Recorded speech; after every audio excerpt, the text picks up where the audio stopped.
بسم الله الرحمن الرحيم الحمد لله رب العالمين والصلاة والسلام على نبينا محمد وعلى آله وأصحابه وسلم تسليما مزيدا ثم أما بعد إخوة الكرام السلام عليكم ورحمة الله وبركاته.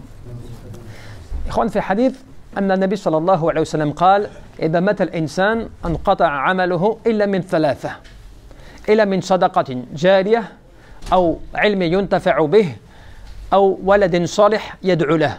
Donc dans un hadith authentique, le prophète sallallahu alayhi wa sallam nous informe que lorsque la personne elle décède, elle meurt, eh bien il y a trois choses qui ne cesseront jamais. Ces œuvres cessent en dehors de trois choses. La première, c'est une aumône courante, sadaqa de jariyah, qu'on traduit comme étant une aumône que lorsqu'on va faire une donation, qu'on va faire quelque chose avec son argent, avec ses biens, eh bien cela perdurera même après la mort de la personne. Ou bien, il y a une science qui va être utile pour les gens donc pour la personne après sa mort. Et on voit donc l'exemple des ulama, des grands savants, des choses comme cela, dont on tire profit après leur mort. Donc tout ça leur apporte du ajar, donc des récompenses. Et aussi enfin, eh bien, un enfant pieux qui va invoquer pour son père ou pour ses parents après sa mort, après leur mort. Comme dans un hadith akhar, dans un autre hadith, le prophète sallallahu alayhi wa sallam nous dit yatbi'u al-mayyit yani thalatha. Il y a trois choses qui vont suivre le défunt. Fayarji'u athnayn wa yabqa ma'ahu wahid. Il y a deux choses parmi ces trois choses qui vont revenir en arrière, donc qui vont revenir, on va dire, dans ce bas monde. Et il y a une chose qui restera avec lui. Yatbi'uhu ahlu wa maluhu wa amaluhu. Fayarji'u ahlu wa maluhu. Ces deux choses qui reviennent, eh bien, ce sont sa famille et ce sont son argent. Ces trois choses le suivent à la base. Sa famille, son argent et ses œuvres. Deux choses reviennent et une reste avec lui. Les deux choses, donc on a dit, c'est la famille et c'est les biens. Mais ce qui reste avec lui, et notamment dans sa tombe et jusqu'au jour de la résurrection, eh bien, ce sont ses œuvres. Et c'est comme ça, ibadallah, que Allah subhanahu wa ta'ala, il nous a mis, par le biais de al-wahi, par la révélation, des hadiths aussi, et bien l'information que qu'est-ce qui va profiter pour toi, qu'est-ce qui va être utile pour toi. Le yawm al-qiyamah, le jour de la résurrection, eh bien ce ne sont que tes œuvres. Même si tout ce que tu as dans le dunya, tout est bien, tout cela, combien de fois on l'a répété, al-mal wa al-banoun zinatul hayat al-dunya. L'argent, les enfants, tout cela et tout, ce n'est que l'ornement de ce bas monde. Il n'y a rien qui va rester avec toi dans ta tombe, si ce n'est que les œuvres. Et c'est pour ça qu'Allah subhanahu wa ta'ala, il a fait qu'en sorte aussi qu'il y ait une personne, parce que l'ilm, c'est pas forcément, les gens ne peuvent pas toujours laisser de la science derrière eux, des ouvrages ou de la science, des choses comme cela. Ou bien un enfant pieux, c'est quelque chose qui est accessible.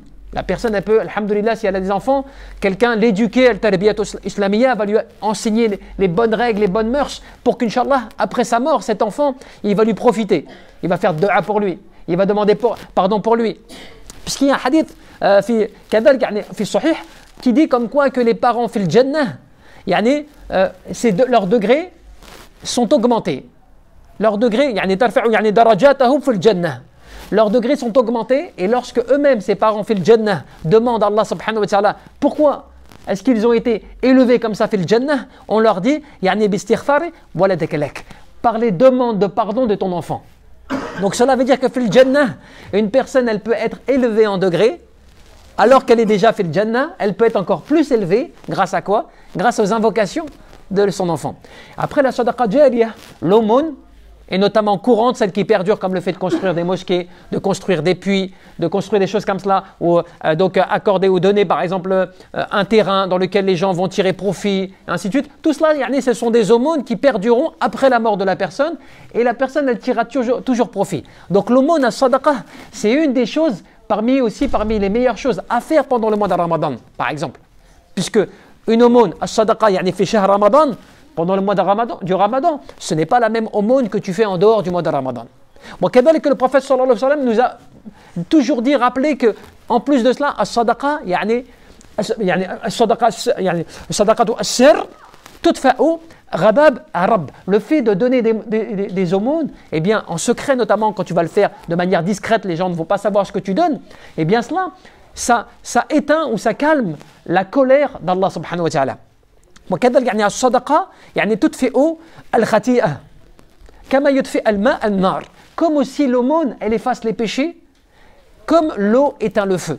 Donc il y a dans le fait, alhamdoulilah, de cette facilité, quand par exemple les personnes n'ont pas la possibilité justement de profiter des choses des fois compliquées à faire, alhamdoulilah, juste l'aumône, as-sadaqa, surtout pendant le mois de Ramadan, c'est quelque chose qui va t'apporter énormément de bien. Et Allah subhanahu wa ta'ala, dans le Coran, il a élevé les gens, nas, qui font des aumônes. Quand Allah subhanahu wa ta'ala dit « Alladina yunfiquna amwalahum bilayla wa nahar, sirran wa alaniyah » tu vois, وَلَهُمْ أَجْرُهُمْ عِنْدَ رَبِّهِمْ وَلَا خَوْفٌ عَلَيْهِمْ وَلَا هُمْ يَحْزَنُونَ.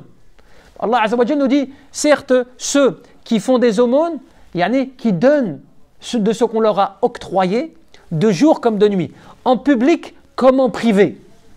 Et les ulama nous disent, les ulama de tafsir, Allah subhanahu wa ta'ala a fait l'éloge. Il a fait l'éloge de qui? De ceux qui font des aumônes, qui donnent de ce qui leur a été octroyé, mais surtout, qui le font en secret, tu vois, comme en public, et qui le font de jour comme de nuit. Tu vois? Et Allah Jalla fi'ala dit وَلَهُمْ أَجْرُهُمْ عِنْدَ رَبِّهِمْ, ils auront la récompense de leurs dépenses auprès d'Allah subhanahu wa ta'ala. وَلَا خَوْفٌ عَلَيْهِمْ وَلَا هُمْ يَحْزَنُونَ. Et en plus de cela, ils ne seront pas, donc, comment dirais-je, ils n'auront pas de crainte à avoir, et en plus ils ne seront pas affligés. Quelle est la crainte? وَلَا خَوْفٌ عَلَيْهِمْ. La crainte de rencontrer Allah Azza wa Jal. Allah subhanahu wa ta'ala sera satisfait d'eux. Allah subhanahu wa ta'ala va les accueillir. Allah Azza wa Jal va leur faire donc, quitter ce bas monde d'une bonne manière. Donc, ils n'auront pas de crainte. Voilà, et de la même manière, ils ne seront pas tristes. Cela veut dire quoi? D'avoir quitté ce bas monde. D'avoir donné tout ce qu'ils ont donné. Tout cela, ils en seront réjouis. Ils ne seront pas affligés. Et vous savez, on raconte que Ali, min al-khulafa ar-rashidin, parmi les califes bien guidés, une fois on disait qu'il avait darham, 4 dirhams. Et que lui, il disait, il avait donné darham une fois dans la nuit, darham dans la journée, darham il a laissé chez lui, et darham, tu vois, il a fait comme cela en public, devant tout le monde. Pour dire comme quoi il partageait en fait, il partageait, muhim, l'argent qu'il avait, il le partageait comme cela. Des fois il donnait la nuit, des fois il donnait le jour, des fois il donnait aussi à sa famille, et il donnait aussi en public. Pour essayer de quoi faire? Pour rentrer pour rentrer dans ce verset, pour appliquer ce verset. Parce que Sahaba, ils avaient quoi? Ils avaient eux la réflexion, tu vois, le tadabbur, le ta'ammul ala kitab azza wa jal, sur le livre d'Allah azza wa jal. Ils étaient tout le temps dans la réflexion, l'analyse, tu vois. Ils essayaient de savoir comment ils allaient mettre en application. Et Allah subhanahu wa ta'ala nous dit tout le temps que ceux qui donnent, et bien sûr toujours ceux qui vont être les gagnants, ou bien ceux qui vont élever. Il en fait tout le temps l'éloge.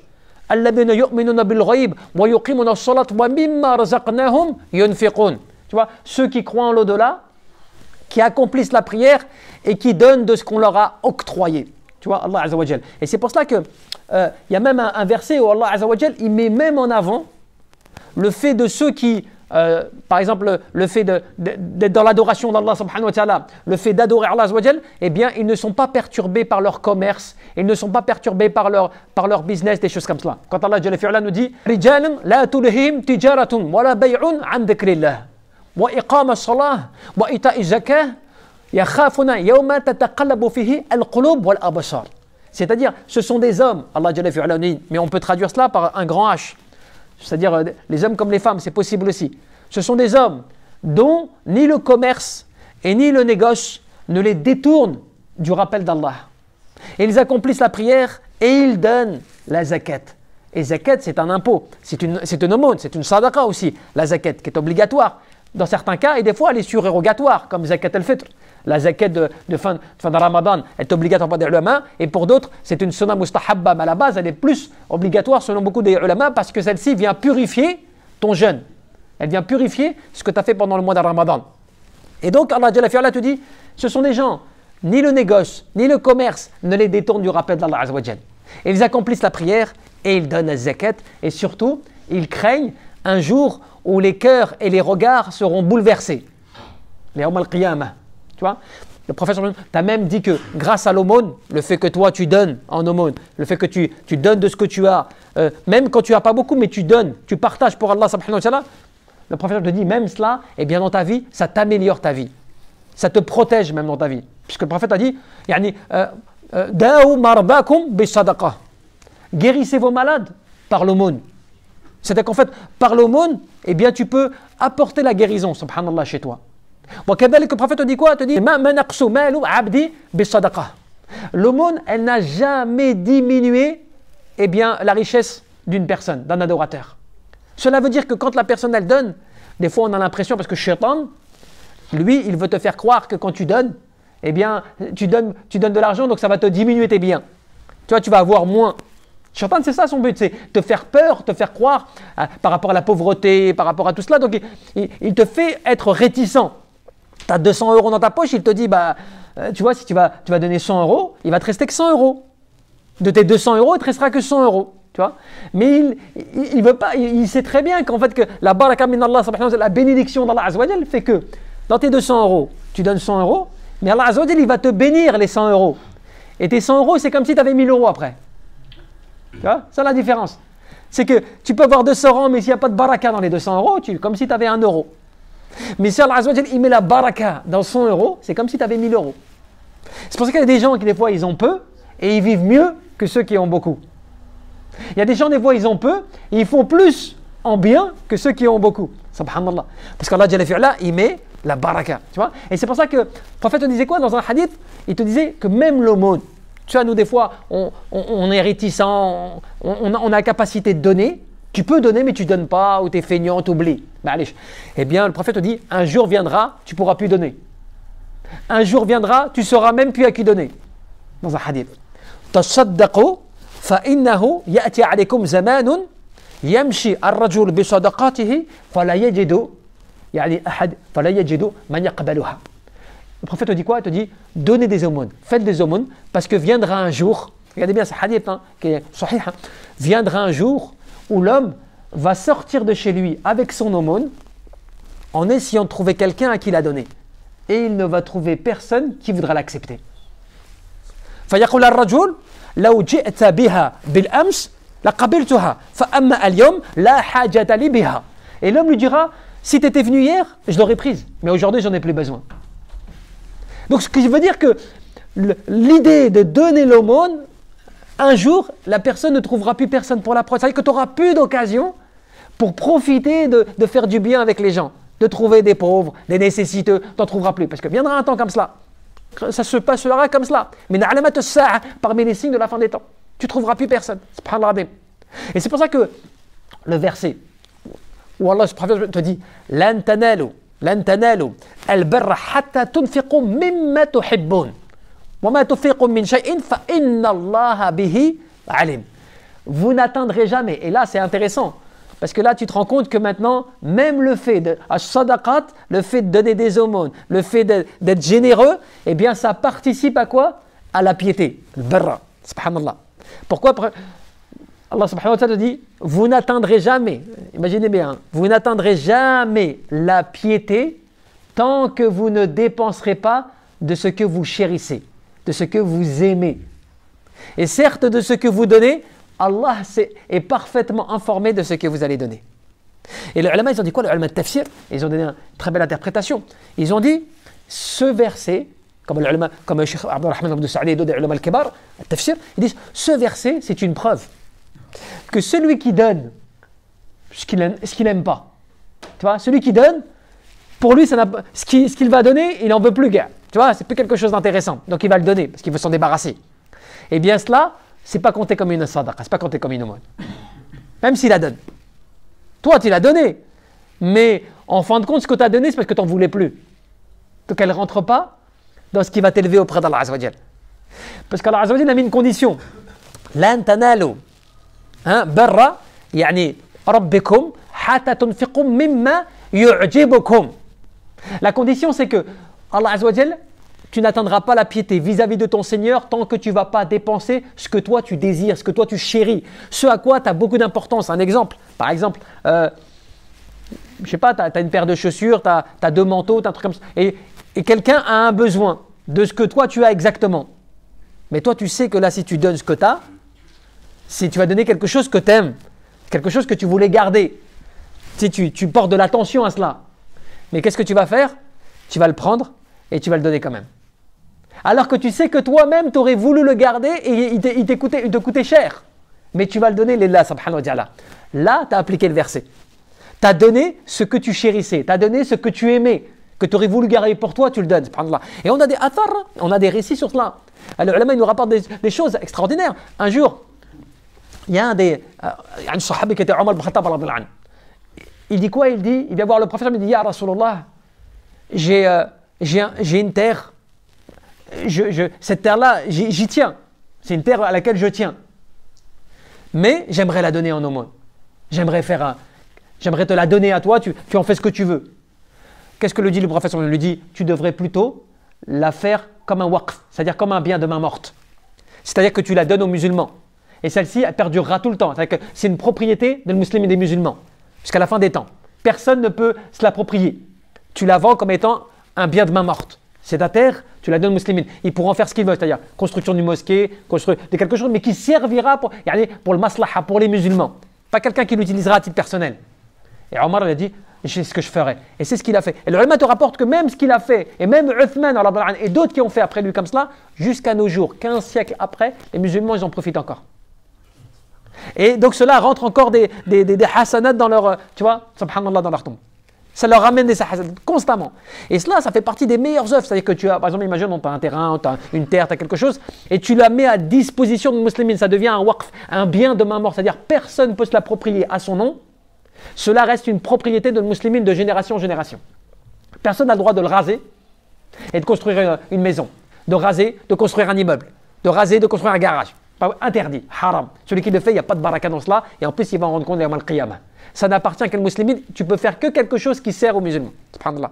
Cela, ça fait partie des choses qui sont des sadaqa jariyah, tu vois, des choses qui perdureront après ta mort. Tu vois. Et c'est comme ça que le hadith qu'on a cité, parmi les œuvres, tu te rends compte que dans ta tombe, dans la tombe, tout ce qui va t'aider, tout ce qui va intercéder pour toi, tout ce qui va te protéger, on sait qu'il y a le Coran, on sait qu'il y a le Siyam, parce qu'il y a le hadith, comme quoi, le Siyam, yawm al-qiyamah, le Coran, yashfa'an, yawm al-qiyamah, ces deux choses vont intercéder pour la personne, yawm al-qiyamah, ils diront, Ya Allah, je l'ai privé de nourriture, de boisson, le Siyam, il dira, yaqul al-Siyam, je l'ai privé de nourriture, de boisson, j'intercède pour lui. Pareil, le Coran dira la même chose, j'intercède pour lui.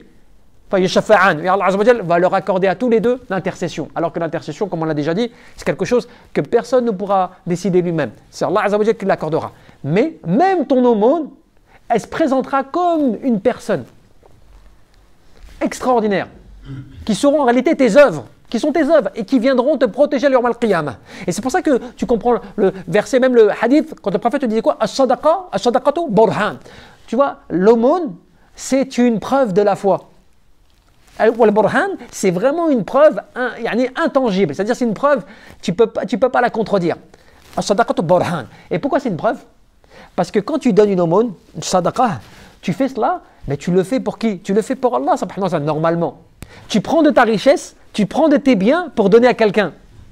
Ça nécessite de la foi. Quelqu'un, même s'il n'est pas sincère, c'est difficile qu'il va faire cela. Il peut pas faire. Quelqu'un qui n'est pas sincère, il ne va pas prendre de son argent, il va le donner aux gens. Il n'est pas sincère, il ne croit pas en cela, il ne va pas le donner. Il va faire d'autres choses, mais il ne va pas donner son argent. Il ne va pas donner ses biens, parce qu'il ne croit pas en cela. Et c'est pour ça que c'est une preuve. C'est une preuve parce que tu prends ton argent, tu prends tes biens, et tu le donnes comme cela, et tu n'attends pas de retour. Voilà, de vous, nous voulons ni remerciement, et nous voulons ni récompense. On vous le donne comme ça, Lillah subhanahu wa ta'ala, parce qu'on craint un jour où les cœurs et les regards seront bouleversés. Et c'est quoi cela? C'est l'yawm al-qiyamah. L'être humain, il sera bouleversé par ahwal al-qiyamah, la situation difficile, tu vois, du jour de la résurrection. Et quand tu réfléchis donc, le commerçant, celui qui est adorateur d'Allah Azza wa Jal, comme dans le verset, tu vois, la tulihihim tijaratun wala bay'un an dhikrillah. Normalement, l'adorateur dévoué, Allah Azza wa Jal, eh bien, il n'est pas détourné par le commerce. Le commerce, les transactions, la négoce, tout cela ne le détourne pas du rappel d'Allah Azza wa Jal. Et vous savez, on a Abu Darda parmi les compagnons Sahaba al-Kibar, qu'est-ce qu'il disait? Il disait, moi, de ce verset, quand je l'ai appris, eh bien, j'ai toujours fait en sorte que mes prières ou mon adoration, je la faisais à la mosquée. Il essayait d'éviter au maximum de ne pas faire ses prières à la mosquée. Pour lui, c'était l'interprétation du verset. Tu vois, et quand il faisait ce commerce, pourtant c'était un commerçant. Et il disait, j'aurais pu vendre ceci, j'aurais pu vendre cela. Il voulait dire comme quoi il aurait pu augmenter sa richesse, mais il ne l'a pas faite. Pourquoi? Parce qu'il voulait avoir le temps nécessaire d'aller adorer Allah Azza wa Jalla à la mosquée. Et donc pour lui, c'était l'interprétation du verset. Maintenant, cela ne veut pas dire que on doit obligatoirement nous délaisser notre travail pour aller prier constamment à la mosquée, puisque cela dépendra de la capacité de tout le monde, de chacun. Lakin, c'est pour dire quoi? C'est pour dire, tu ne te fais pas détourner. Pourquoi je vous dis ça? Parce que des fois, il y a des personnes qui vont avoir un travail, peu importe leur type de travail, où ils ont la capacité, des fois, de s'arrêter pour faire leur prière. À la mosquée, imaginons. Ou bien ils ont la capacité de prendre un temps pour l'adoration de Azza wa Jal et ne vont pas le faire. Pourquoi? Parce qu'ils vont favoriser à ce moment-là leur commerce, ou ils vont favoriser quelque chose qui pour eux semble plus important. Tu vois? Eh bien, quand tu réfléchis sur ce verset, tu verras les athar, tous les récits qu'il y a, tu verras que les ulama, parmi les ulama as-salihin, ceux qui nous ont précédés, ainsi de suite, tu verras, ils ont toujours mis en avant l'adoration d'Allah Azza wa Jal. Au point même qu'Abu Darda il disait une belle parole, il disait, j'ai fait la comparaison entre le commerce et l'adoration, al-ibada. Et je me suis rendu compte que le commerce me causait plus de tort. Tu vois, quand je me consacrais au commerce, que je faisais du commerce, ça me causait plus de tort dans mon adoration. Et c'est vrai parce que Donia, il ne faut pas l'oublier, même si on en a besoin, on doit travailler, des choses comme cela, ça a un impact dans l'adoration d'Allah Azza wa Jal. Ton cœur, il en prend un coup. Même tu peux, machallah, tu peux être, alhamdoulilah, quelqu'un qui connaît, mais si tu t'oublies un peu chouette comme ça dans la dunya, tu verras, tu vas changer. Si tu fais beaucoup de dunya, tu es beaucoup dans la fait de dunya, tu verras, tu vas changer. Ta situation, elle va changer. Parce que ton cœur, il est pris par rapport à dunya. C'est comme une sorte de maladie qui, au fur et à mesure, il te ronge. Et c'est pour ça, subhanallah, que on se rend compte que même il y a un autre verset. Allah Azza wa Jalla te dit quoi? Ya ayyuhalladhina amanu la tulhikum amwalakum wala awladukum an dhikrillah. Wa man yaf'al dhalika fa ulaika humul khasirun. Oh vous les croyants, que vos biens et vos enfants, mais les enfants on entend quoi? On entend la richesse un peu quelque part. C'est-à-dire c'est les enfants, c'est tout ce qui t'a été octroyé, tu vois? Que les biens donc et les enfants ne vous détournent pas du rappel d'Allah. Allah Azza wa Jal, il souligne un point qui est très important parmi d'autres versets, le fait que les biens mondains, les enfants, tout cela et tout, peut te détourner du rappel d'Allah Azza wa Jal. Mais Allah subhanahu wa ta'ala, il te donne la conséquence à cela. Il te dit وَمَنْ يَفْعَلْ ذَلِكَ فَأُولَٰئِكَ هُمُ الْخَاسِرُونَ. Parce que celui qui va agir comme cela, il sera du nombre des perdants. Il sera du nombre des perdants. وَأَنْفِقُوا مِمَّا رَزَقْنَاكُمْ مِنْ قَبْلِ أَنْ يَأْتِيَ أَحَدَكُمُ الْمَوْتُ. Dépensez de ce que vous avez en argent avant que vienne à vous la mort. La personne regrettera à ce moment-là et demandera à Allah, oh Allah, accorde-moi un court délai, accorde-moi un court moment pour que je puisse dépenser en argent. Mais Allah dira, mais on n'accorde plus de temps à l'âme, l'âme elle est arrivée au bout, c'est fini, on donne plus de temps. Donc c'est pour dire comme quoi dans ce verset, Allah subhanahu wa ta'ala, qu'est-ce qu'il nous rappelle? Il nous rappelle que l'être humain, il regrettera quoi? Regardez le verset, il regrettera de ne pas avoir fait des aumônes. Comme ça, les aumônes. Il a cité, et que je sois du nombre de ceux qui étaient véridiques. Donc ce qui veut dire que le fait des aumônes, de ce qu'on n'a pas donné en argent, de ce qu'on n'a pas pu donner, de ce qu'on a, de la génération, d'être généreux, tout cela tu le regretteras le yawm al-qiyamah. Au point que tu demanderas à Allah Azza wa Jal, oh Allah, certaines personnes diront cela, oh Allah, accorde-moi un court délai, que je puisse donner, d'être du nombre des véridiques. C'est-à-dire de ce que j'ai manqué dans le dunya à ne pas donner. Tu vois? Et subhanallah, regardez même comment la baraka min Allah subhanahu wa ta'ala, des fois, elle peut nous apporter, pour terminer sur cela, comment elle peut nous apporter, subhanallah, un grand bienfait. Le prophète sallallahu alayhi wa sallam nous rapporte dans un hadith, barawahu al-imam muslim, qu'un jour, un homme a entendu des nuages qui disaient va arroser le jardin d'un tel. Hadith al-sahih, rapporté par l'imam muslim. D'accord? Le prophète raconte cette histoire qu'un homme a entendu une voix dans le ciel, on va dire, dans les nuages, qui disait va à tel endroit et arrose le jardin d'un tel. L'homme, il entend cela, qu'est-ce qu'il fait? Il suit le nuage pour aller se rendre, tu vois, au lieu où va le nuage. Il arrive dans un jardin où il y avait quelqu'un qui était en train d'arroser son jardin. Il va le voir, il lui dit salam alaikum, il lui dit comment tu t'appelles? Il me dit je m'appelle un tel. Ismi, mon nom c'est Fulan, Ibn Fulan, tout ça et tout. Il dit mais pourquoi tu me poses la question? Il fait parce que, subhanallah, j'ai entendu du ciel, des nuages, une voix qui disait de se diriger sur ton jardin et de faire tomber la pluie sur ton jardin. Qu'est-ce que tu fais pour ça? Qui tu es? Qu'est-ce que tu fais pour qu'il arrive cela? Et l'homme il fait, c'est vrai, ce que je fais moi, c'est que de tout ce que j'ai dans mon jardin, je le partage en 3. Un tiers, je le garde pour ma famille. Un tiers, je le donne en aumône. Et un tiers, je le réinvestis dans la terre pour qu'il me ressort encore de la végétation, de la production, que je multiplie à chaque fois comme cela. À chaque fois que ça sort, je partage en 3. Un tiers pour ma famille, un tiers en aumône, et un tiers, je le réinvestis pour que ça me ressorte en fait, subhanallah.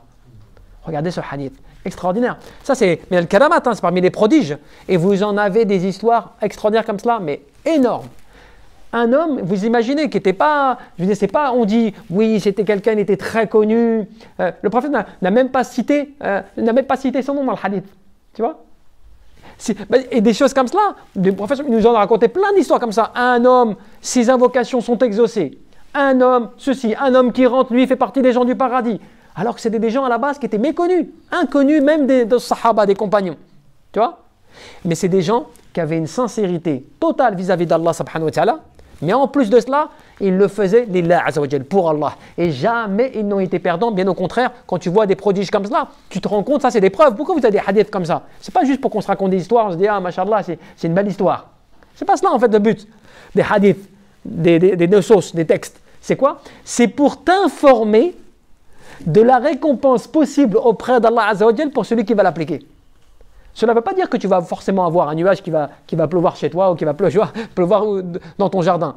Mais c'est pour dire que Allah azza wa jal, selon le contexte, selon la situation, selon les gens, il va leur augmenter la barakah, la bénédiction, d'une manière ou d'une autre, sans que toi tu le vois.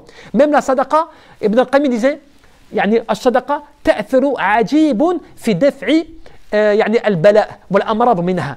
Le fait de donner une aumône, ça a un effet étonnant, extraordinaire sur quoi? Sur le fait de te protéger des calamités et de te protéger des maladies.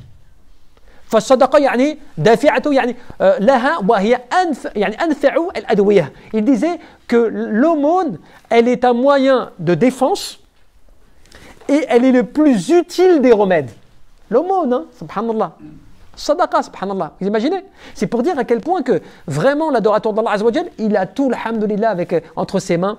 Et en plus, le plus étonnant, c'est pas qu'il faut avoir beaucoup d'argent pour donner. Parce que les gens, ils vont dire, ouais, mais c'est vrai, Inch'Allah, si j'ai de l'argent. Non, l'argent, Allah azza wa jal, il te le multiplie selon ce que tu as. Par exemple, moi, j'ai 1 euro, j'ai qu'1 euro. Je donne 1 euro. Allah, il te le multiplie par 700. Par 700 000, s'il le veut. Tu vois? C'est pas une question de fortune. C'est une question d'intention et de moyens. La personne qui n'a pas, elle ne peut pas donner. Elle n'a pas du tout.